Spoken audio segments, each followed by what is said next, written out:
Hey, what's up, everyone? This is Kim. I had mentioned in my 7-month update that I had something else I wanted to talk about, but I talk about it in a separate video, so that's what I'm doing.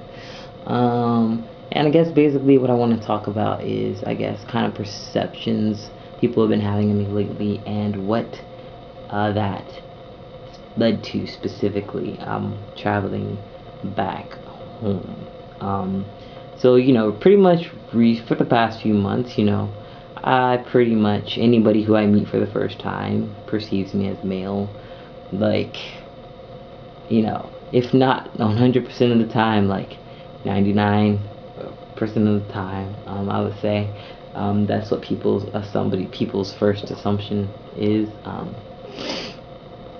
So, you know, when flying domestically in Japan, which I've had to do a lot in the past 6 months for work, is no big deal at all. Security is totally lax. Everything is totally lax. Never have any problems. Never have to worry about anything. Nothing. So, I was flying back, and flying international into the United States is very I had no problems coming into Japan. It was pretty lax coming into Japan. Coming into the States, that was a whole different matter. I flew into. I had two transfers, but my touchdown in America was in Atlanta. And anybody who's been to the Atlanta airport, you know probably what I'm talking about before, without me even saying anything. So I touched down in Atlanta, so I had to go through customs and everything and to transfer to a domestic flight there. And this is my first time going through like American flight security since I started transitioning. So I got my binder on, and I have to go through a body scanner for the first time in like a year. And I've always had problems with security before flying in the United States. Always flying domestically, internationally, doesn't matter. I will always be one of the people who got pulled aside and pat down. Never like off in a private room or anything like that, but they'd be like, okay, you've been selected for a random da da da da da. I'm like, it happens 100% of the time. It doesn't really seem random. But this time I forgot to take off my necklace when I was going through security, and so when I was in the scanner, of course, it picked that up, and so they were like, okay, are you wearing something around your neck? And I was like, oh yeah, I have this necklace. And they were like, all right, we're going to need to I guess check whatever. And the girl was like, are you wearing a sports bra? And I was like, no, I'm wearing a binder. She was like, are you, she's like, oh, I'm sorry, are you a girl or a boy, or a boy or a girl? I can't remember which way she said it, but I was like, I'm transgender.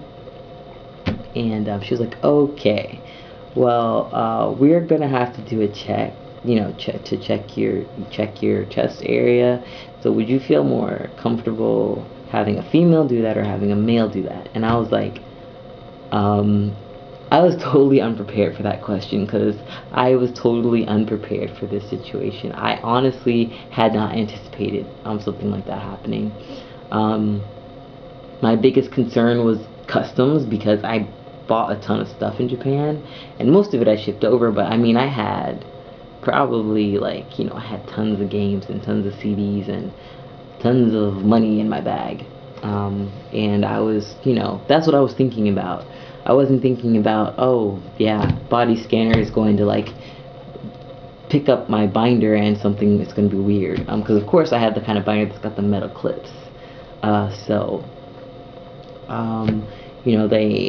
they radioed a couple of guys, and two guys took me off into a room over to the side. And this is my first time having to go into a private room for a body search or whatever. But the one guy just stood in the back and watched, and the other guy, I didn't have to like remove anything or nothing like that. He just patted my chest down to about like right here, which I mean, for me, honestly, that's all pectoral. And that was pretty much it. And then I was able to go about my business and can proceed to baggage claim so I could go through customs. So that was an interesting situation.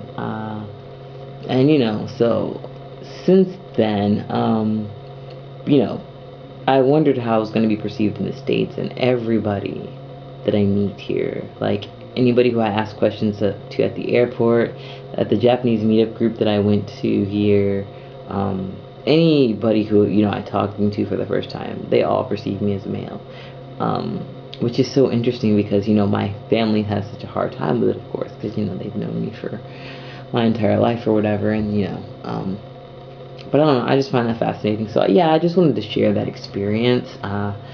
So if anybody has not thought about that kind of thing, or had that run into that kind of thing, I guess be prepared. Fortunately, again, I didn't have any problems. They didn't look at my passport or my ID or anything like that.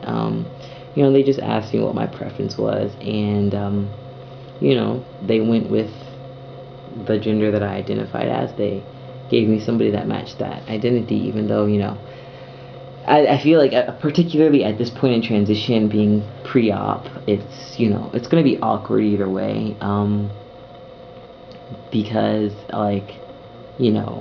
again, being treated as, or being in female spaces, or things like that, I always feel like just completely wrong and guilty. But being in a situation like that and being treated as you know the typical male is a little bit awkward, because obviously my body does not necessarily match that of the kind of person that they would assign that kind of employee to deal with. So yeah, that's all. I just wanted to share about that. Yeah, that's really all I have to say. So again, thanks for watching. Let me know if you have any questions or comments. Leave them, please. And if you had any similar experiences, I'd be interested in hearing about them, because again, that was not something that I had ever really thought about. So thanks again, and until next time, take care.